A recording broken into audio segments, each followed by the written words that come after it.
A lo largo de los 18 años que van desde que Mario Vargas Llosa publica su primer libro, un libro de relatos titulado Los Jefes, hasta hoy, este novelista peruano, nacido hace tan solo 41 años, ha logrado nada casualmente convertirse en uno de los primeros narradores de Latinoamérica.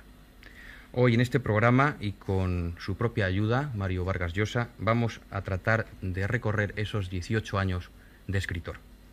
18 o más porque sería partiendo de aquella fecha de 1959 hasta hoy cuando se cumplirían esos 18 años. En realidad, ¿cuándo empezó usted a escribir? Bueno, comencé a escribir de niño, como un juego. Yo viví los primeros 9 años de mi vida en Bolivia, en Cochabamba. Y recuerdo que ya en Cochabamba pues escribí algunos cuentos, algunas historias que eran prolongaciones de las historias que me entusiasmaron. Recuerdo que ese fue mi primer contacto con la literatura. Algunas historias que me habían gustado mucho, me daba mucha pena que se terminara y entonces las continuaba, hacía pequeñas prolongaciones de esas historias. Estos cuentos que usted mencionaba, los cuentos de los jefes, los escribí en realidad cuando era estudiante universitario, entre los años 53 y 57. Escribí muchos relatos en esos años y estos 5 o 6 relatos de los jefes fueron los que salvé de toda esa producción, ¿no?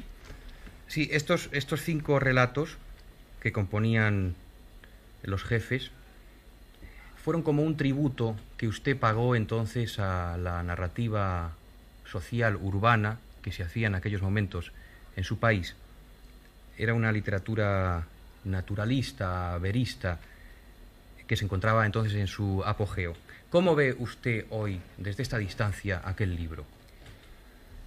Bueno, lo veo como un libro de adolescente, como un libro, en fin, bastante lejano, que si tuviera que escribir de nuevo, pues escribiría de una manera muy distinta. Lo veo también con cierta nostalgia, como ve uno, en fin, su propio pasado. Yo creo que en estos cuentos hay, bueno, por una parte, una serie de experiencias personales, más o menos, que sirven de materia prima a las historias, y de otra parte, un enorme entusiasmo por escritores que leía en ese tiempo. Yo creo que una buena parte de los cuentos de los jefes están escritos bajo la enorme admiración que sentí por las novelas de Malraux que descubrí en esos años, ¿no? Y creo que hay algo en esos cuentos de las novelas estas de Malraux, por ejemplo, ese elemento colectivo que es tan importante en la condición humana o en la esperanza o en los conquistadores, y también una ambición, una voluntad de hacer historias épicas, de contar historias en las que la acción es el elemento primordial, ¿no? Probablemente también hay una influencia de Hemingway, que es un escritor que leí también con mucho entusiasmo en esos años, y en el que también hay ese elemento de acción, ese elemento épico, es muy importante. Y como en estos dos autores, creo que también en estos cuentos, aprendido de ellos, hay un afán de objetividad, una cierta intención de presentar las historias como algo independiente, como algo autónomo, ¿no?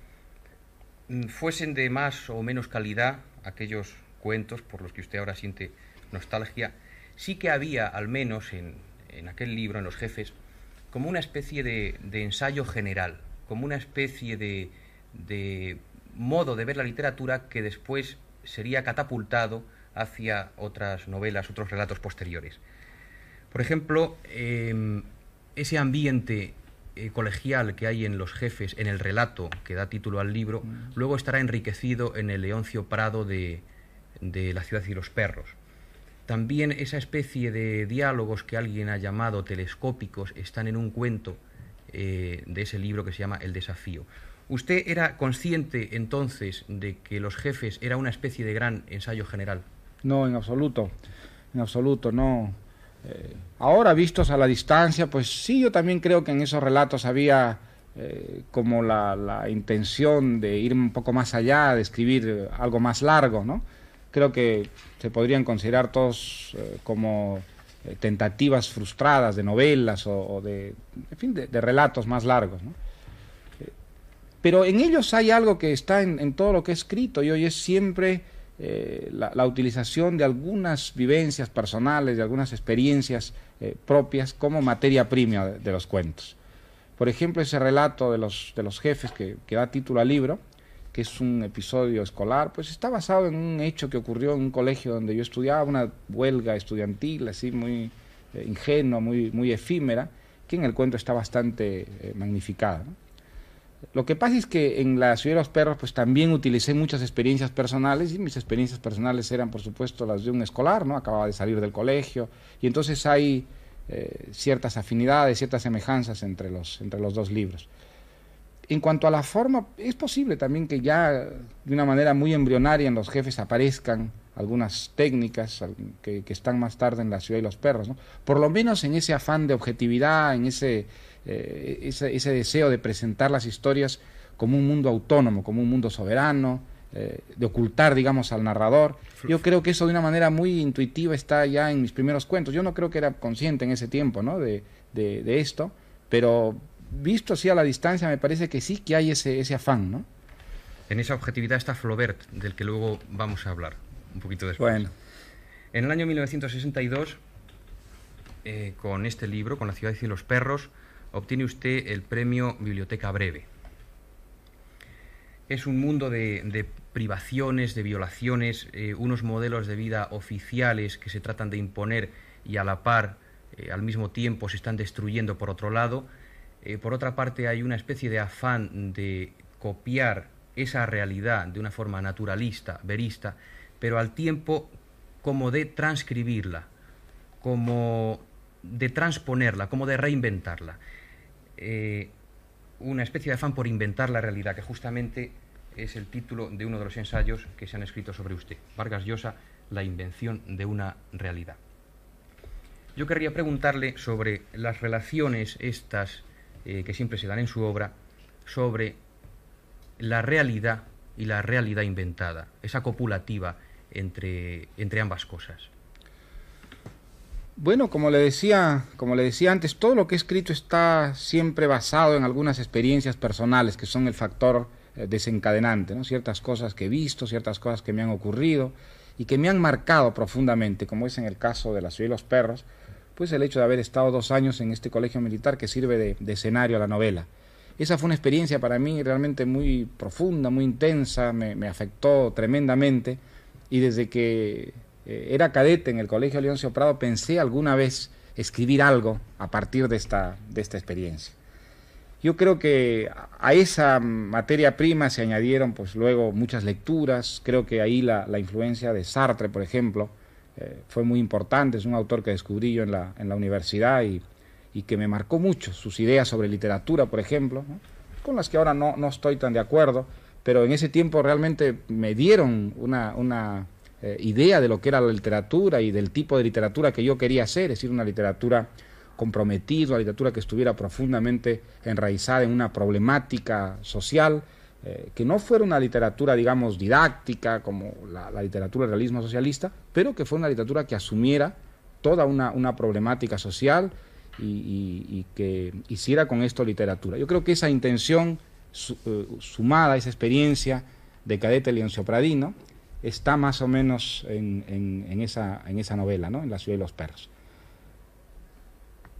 Ahora ya viéndola desde lejos, pues creo que el elemento testimonial en esa novela no es lo más importante, como no creo que sea este elemento lo más importante nunca en la literatura, por lo menos en la buena literatura. Creo que el elemento fundamental en la literatura no es tanto lo que un autor recoge de la realidad y exhibe, sino al contrario, lo que la ficción recrea, lo que inventa, lo que añade, es decir, lo que rectifica en una realidad. Me parece que no es ni lo sociológico ni lo histórico, sino lo que es realmente creativo, añadido, sumado a la realidad, lo que da a la literatura su propia originalidad, ¿no? Pero cuando escribí esa novela no lo pensaba así, pensaba que estaba escribiendo fundamentalmente una obra descriptiva de una realidad, y que en la medida en que fuera más fiel a esa realidad, esa obra estaría más lograda, ¿no? Yo creo que en todas sus novelas, y ya en La ciudad y los perros esto se advierte, hay como un intento de escribir la novela total, y de ahí su admiración por escritores como Joyce, como Dickens, Balzac o Tolstoy o el propio Flaubert.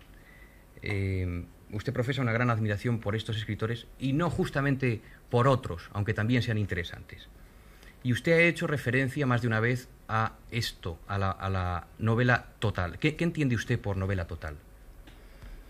Bueno, yo creo que en la novela hay un elemento de cantidad que es muy importante, a diferencia de lo que ocurre con otros géneros, como la poesía, por ejemplo, que puede ser extraordinariamente rica siendo muy breve. Creo que en la novela, por definición, hay un elemento extensivo que es muy importante. Es decir, creo que nosotros, los lectores, hemos decretado que son mejores aquellas novelas, no solamente que consiguen expresar, mostrar experiencias más intensas, sino también mayor número de experiencias en una sola unidad narrativa. Y creo que por eso La Guerra a la Paz, En busca del tiempo perdido, el Ulises, que son no solo grandes novelas, sino también novelas grandes, son consideradas por nosotros como las piedras fundamentales del género, ¿no?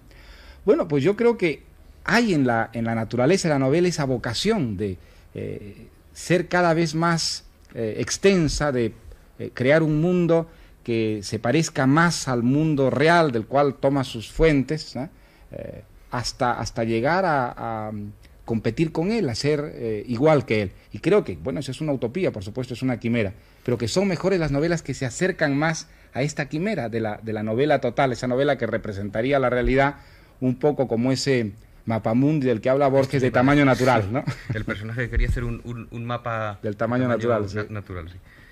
Bueno, el éxito de La ciudad y los perros a usted le hizo adquirir una gran responsabilidad.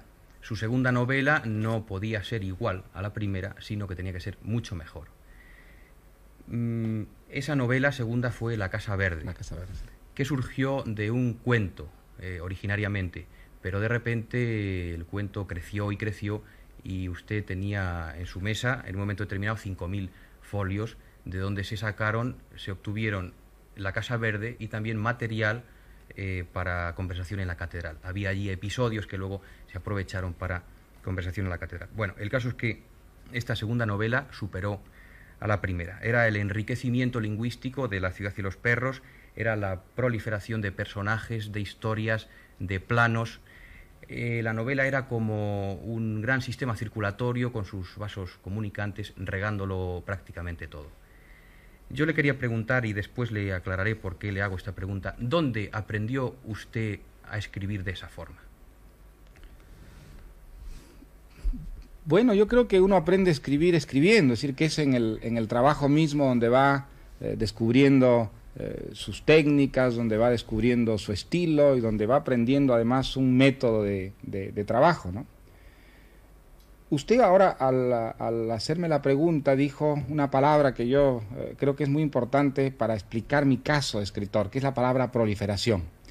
Yo creo que es mi gran tendencia. Es decir, yo he notado siempre, cuando escribo, una tendencia a la proliferación, a continuar las historias, a diversificarlas, y en un momento dado, en todos mis libros ha sido verdaderamente un problema para mí el sujetar una historia dentro de unos límites, digamos, razonables, el no permitir que la historia se disperse. Bueno, ese elemento cuantitativo del que hablaba antes yo lo he sentido en mi propio trabajo como una tentación constante, ¿no? La tentación de continuar las historias por todos sus ramales posibles. Y bueno, creo que la Casa Verde en relación con la ciudad y los perros representa efectivamente un estadio más amplio, en el sentido de que es una tentativa por lo menos de abarcar más niveles de realidad, un mundo más complejo, más diversificado que el mundo un poco claustral, ¿no? de la ciudad y los perros. Sí. Nació como una novela, que en realidad iban a ser dos novelas. Yo quería escribir una historia situada en Piura, en esta ciudad del norte del Perú, basada también en muchos recuerdos de infancia, y otra novela situada en la selva, también a base de recuerdos, de experiencias de un viaje que hice a la selva el año 58. Y trabajé alternadamente estas dos historias hasta que en un momento dado, pues, como había pasado ya en mi cabeza, decidí fundirlas, ¿no? Decidí convertirlas en una sola.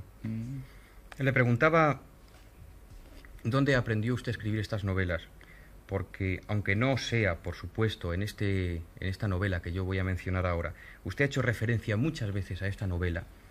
que es también un poco Río, una novela con una gran potencia, donde hay historia, mitología, erotismo, psicología y mil cosas más. Una novela de caballerías, escrita nada menos que en 1490, que se llama Tirant lo Blanc. Tirant lo Blanc. Hábleme usted de su encuentro con aquella, bueno, fue con un encuentro puramente casual cuando era estudiante universitario. Recuerdo que en un curso de literatura española, un profesor muy conservador que teníamos, despachó en unas pocas frases a todo el género caballeresco, a todo el género de la novela de caballerías, diciendo que era un género muy disparatado, muy absurdo, a veces grosero, obsceno, ¿no? Y entonces pasó a otros autores de su preferencia. Y a mí me quedó siempre retumbando en el oído esto de género disparatado, obsceno, ¿eh? Despertó una curiosidad un poco maligna. Y entonces fui a buscar novelas de caballerías. Y tuve la suerte de leer en la biblioteca. La primera novela que cayó en mis manos fue Tirante el Blanco, que es una de las mejores, si no la mejor del género, ¿no? Y aunque, bueno, al principio me costó un cierto trabajo, porque es un poquito prolija, poco a poco fui entrando en ese mundo realmente de una enorme riqueza, y quedé deslumbrado por el libro. Es decir, deslumbrado porque es un libro muy entretenido, porque es realmente yo creo un gran libro de ficción, pero también por la ambición que uno siente latiendo en esa historia, que es esa ambición realmente de abarcar un mundo en toda su infinita complejidad, ¿no? Un mundo que sea al mismo tiempo militar, cortesano, social y también mítico, ¿no? Porque hay personajes que no vienen diríamos, de la historia, sino que vienen de la literatura, como el mago Merlín, como Urganda la desconocida, en fin. Bueno, a mí realmente me deslumbró como lector y también como escritor esa inmensa ambición, descubrí que había una especie de patrón, de arquetipo que correspondía muy profundamente a algo que yo mismo hubiera querido llegar a ser algún día como escritor, ¿no? La novela total y exactamente. El mapa mundi de aquel personaje. Exactamente, sí. De Borges. Decíamos antes que la idea primitiva de la Casa Verde fue un cuento que se fue alargando. Y decíamos también que en Los Jefes hay referencias, mejor dicho, que en sus novelas posteriores a Los Jefes hay referencias de Los Jefes, que en sus novelas hay gran proliferación, hay ramificaciones, cada cosa parece remitir a la anterior, etc. ¿Usted ha pensado alguna vez que su obra completa, reescrita, no creo que se tome ese trabajo, pero podría dar lugar a una única y gran novela de Vargas Llosa? Bueno, en cierto sentido yo creo que esto podría ser válido para cualquier escritor, ¿no? Yo recuerdo una frase de Roland Barthes, la historia de un escritor es la historia de un tema y sus variaciones, y creo que hay algo de cierto, ¿no? Es decir, cuando una obra está terminada vemos cómo hay ciertos motivos que se repiten, cómo hay un asunto que, bueno, aparece con muchas caras, tratado desde puntos de vista muy distintos, pero como hay una continuidad por lo general en la obra de un escritor. Es muy posible, yo no tengo distancia con mi propia obra para ver esto de una manera muy clara, pero es muy posible que, bueno, en ella hayan, en los libros que he escrito, que hayan ciertos temas recurrentes, ¿no? Que hayan ciertas obsesiones que están, diríamos, en el corazón de todas las ficciones que he escrito. Eso yo lo veo muy claro en otros escritores que admiro, por ejemplo, en Faulkner, en Flaubert, es evidente, ¿no? En lo mío, pues eso no, uno nunca sabe cómo es su propia cara, ¿no? Pero es muy posible que sí, que sea así. Hay entre La Casa Verde y Conversación en la Catedral un relato, una novela corta, que se llama Pichula Cuéllar, o mejor, Los Cachorros. Esa novela corta, ¿qué papel juega entre estas dos novelas tan importantes? Bueno, es un relato que escribí inmediatamente después de haber terminado La Casa Verde, que me daba vueltas en la cabeza hacía bastante tiempo ya, desde que leí una noticia en un periódico, que fue la base de la historia, y que escribí, bueno, es un texto que a pesar de su brevedad me costó un esfuerzo enorme, porque es uno de los casos donde el problema puramente formal fue un gran obstáculo. ¿Sí? Tenía muy clara la historia, qué es lo que quería contar, bueno, por una parte la historia de este accidente terrible, la emasculación de este niño por un perro, quería contar eso situándolo en un barrio de Lima que yo conocía muy bien porque había sido el barrio de mi infancia, el barrio de Miraflores, y quería más o menos en este relato describir un poco el mundo, la mitología, las costumbres, los usos, los códigos de esa juventud miraflorina, ¿no?, que yo había conocido en los años 40 y 50, y no encontraba una estructura, digamos, una mecánica narrativa capaz de aprisionar estos dos asuntos. Entonces hice muchas versiones, hice muchos proyectos, y poco a poco fue apareciendo esa forma. Pero es un relato que, a pesar de su brevedad, me tomó bastante tiempo, e incluso creo que varios meses, ¿no? Es anecdótico y casi todo el mundo lo sabe, pero ¿por qué fue el cambio de título? Bueno, el título era Pichula Cuéllar. Siempre había pensado yo que el título fuera el apodo del protagonista, que es un apodo sarcástico, ¿no? Pero los editores tuvieron reticencias, porque Pichula es una palabra grosera en el Perú, es una palabrota, ¿no? Y entonces pensaron que eso podía traer problemas para la publicación del libro. Y entonces llegamos a esta fórmula salomónica de que el libro se llamara en la carátula Los Cachorros y en la segunda página se llamara Pichula Cuéllar. Voy a leer una larga frase suya. Dice así: desde luego, cuando un escritor se propone en un libro mostrar determinado aspecto de la vida social o histórica, debe exigírsele que sea veraz, que si alude a hechos reales lo haga con honestidad. Yo trato, dice usted, de hacerlo así. Por ejemplo, ahora estoy escribiendo una novela situada en el Perú entre 1948 y 1956, y en un afán de documentación he llegado a la infinita proeza de leerme los discursos del general Odría, nuestro presidente de entonces. Hasta aquí la cita. Esa novela iba a ser Conversación en la Catedral, su primera novela política, aparte de otras muchas más cosas, del mismo modo que sus novelas anteriores eran sociales, aparte también de otras muchas más cosas. A mí me gustaría preguntarle a este respecto tres cosas. Primero, ¿dónde está el límite entre novela social y novela política? ¿Cómo fue el proceso de documentación y de redacción de Conversación en la Catedral? Y si usted considera esa novela como su obra más importante hasta ahora. Bueno, comenzaré por la tercera. No sé si es la más importante en términos estrictamente literarios. Yo creo que es la más ambiciosa que he escrito, es decir, la novela en la que he intentado incorporar más cosas, la novela en la que he querido, pues, abarcar un mundo más amplio. Y por otra parte es la novela en la que he trabajado más, la novela que me ha dado más dolores de cabeza, y entonces quizá por eso es la novela con la que yo me quedaría si tuviera que quedarme con una sola de las cosas que he escrito, ¿no? El afán de documentación en esta novela pues tenía una razón de ser, y es que yo aludía a personajes históricos, a hechos que habían ocurrido, y entonces necesitaba ser más o menos fiel a estos hechos, y entonces así intenté hacerlo, ¿no? Incluso, como digo en esa cita, leyéndome los discursos que le escribían al general Odría y sus asesores.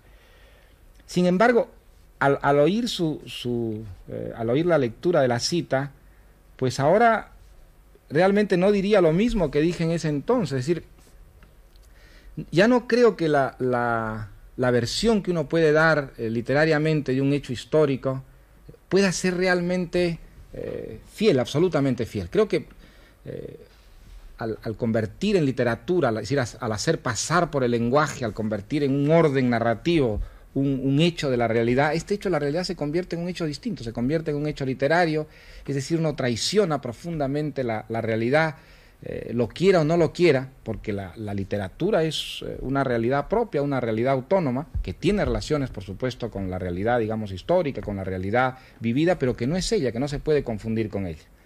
Yo acabo de hacer en este sentido una experiencia que ha sido muy ilustrativa para mí mismo. Acabo de terminar una novela en la que he querido mezclar dos mundos, un mundo puramente imaginario, puramente ficticio, que es, bueno, la historia del protagonista, que es un hombre que escribe novelas para radio.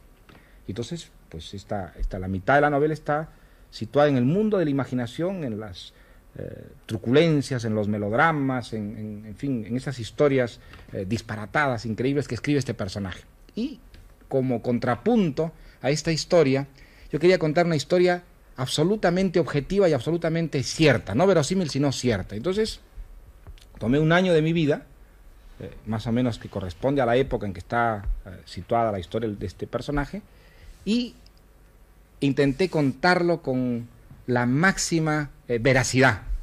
Bueno, pues he descubierto, después de trabajar cerca de 3 años en este libro, que esos episodios, digamos, supuestamente verídicos, no resultan... son, si no tan imaginarios, ¿no? Hay en ellos un elemento imaginario tan importante como en esas historias puramente ficticias, y que en esas historias ficticias del protagonista, donde he intentado moverme en un mundo puramente de invención, hay un elemento también personal, vital, que se ha filtrado a pesar de mí mismo, ¿no?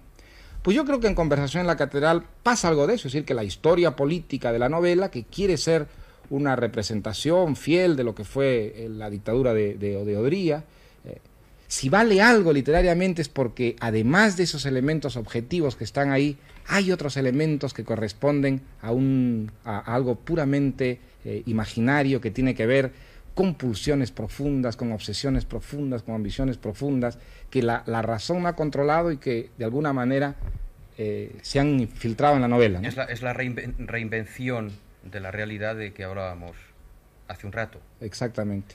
Creo que es lo que hace que la literatura sea importante, que sea útil a los hombres, ¿no? Si realmente la literatura no fuera más que una forma de la historia o una forma de la sociología, una manera de reproducir la realidad, pues yo creo que estos otros géneros ya la hubieran sustituido, la hubieran cancelado, ¿no? Creo que justamente la literatura sobrevive, existe porque constituye algo autónomo, es decir, a través de ella los hombres tienen de sí mismos algo que la historia, la sociología, el periodismo no les puede dar, ¿no?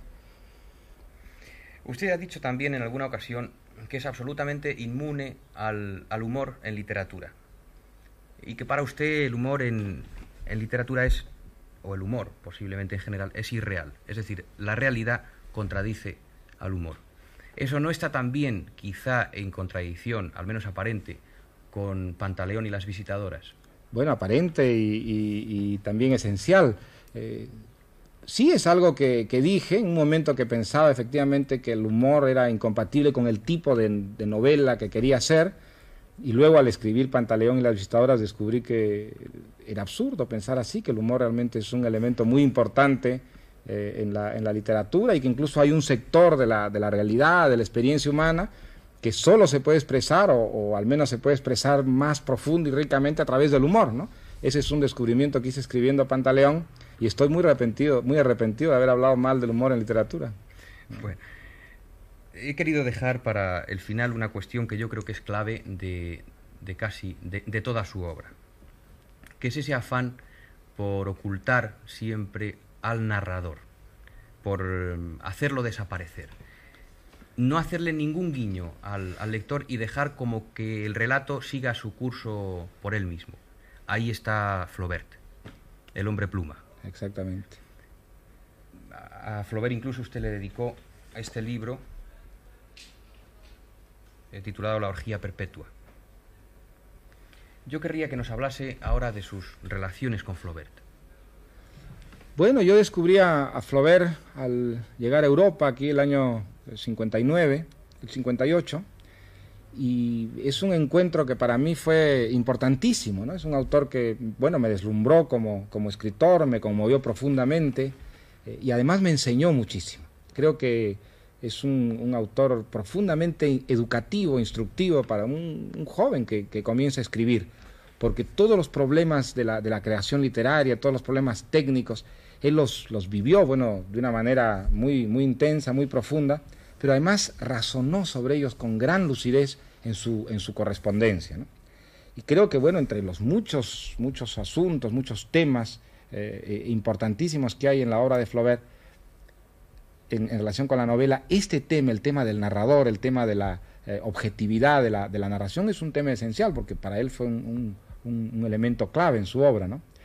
Bueno, yo creo que intuitivamente, pues estos problemas los había vivido, pero al leerlos en Flaubert, tomé conciencia de una manera muy clara, y descubrí en Flaubert una, digamos, explicación, ¿no?, para muchos de estos asuntos. Uno de ellos era ese, justamente, que a mí siempre me había interesado, siempre había tratado de escribir historias que parecieran no escritas por una persona, es decir, historias que existieran independientemente, que vivían por sí mismas, cuyos personajes eran autosuficientes, ¿no?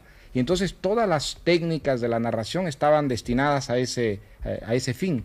pues en Flaubert lo que encontré es justamente toda una teorización a ese respecto, y en sus novelas una demostración de la manera de lograr esta objetividad o esta, digamos, ocultación del narrador, ¿no?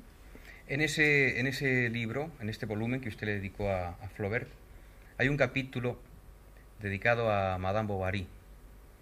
Yo querría que usted nos contase, por último, su relación casi marital, casi de voyeur, con Emma Bovary. Bueno, mire, hay esa frase que se le atribuye a Oscar Wilde, ¿no? De que dijo la muerte de Lucien de Rubempré, creo, es una de las tragedias de mi vida, ¿no? Refiriéndose a un personaje de Balzac. Pues es una frase que a mí me parece muy, muy cierta, porque yo he llegado a sentir por ciertos personajes literarios una amistad o un afecto o un odio a veces, como el que se siente exactamente por personas de carne y hueso. Una pasión no correspondida. Bueno, en el caso de Madame Bovary, realmente fue un hecho muy importante en mi vida conocer a esa persona, leer esa historia, ¿no? Es un personaje que me deslumbró, es un personaje que me ha acompañado mucho tiempo, es una novela que he releído muchas veces, y en ese ensayo pues he tratado más o menos de contar lo que significó para mí ese personaje literario y en qué forma en ciertas épocas de mi vida me ayudó, como en otras épocas fue una compañía realmente muy presente, muy, muy importante, ¿no?